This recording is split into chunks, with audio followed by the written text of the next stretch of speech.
Қазіргі таңда жеке адам ғана емес, тұтас халықтың өзі бәсекелік қабілетін арттырса ғана табысқа жетуге мүмкіндік алады.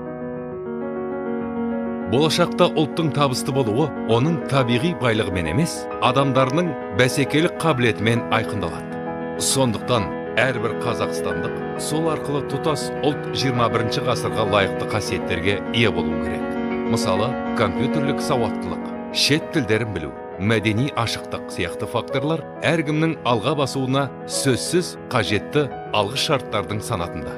Бәсекелік қабілет дегеніміз ұлттың аймақтық немесе жаһандық нарықта бағасы, я болмаса сапасы жөнінен өзгелерден ұтымды дүние ұсына алуы.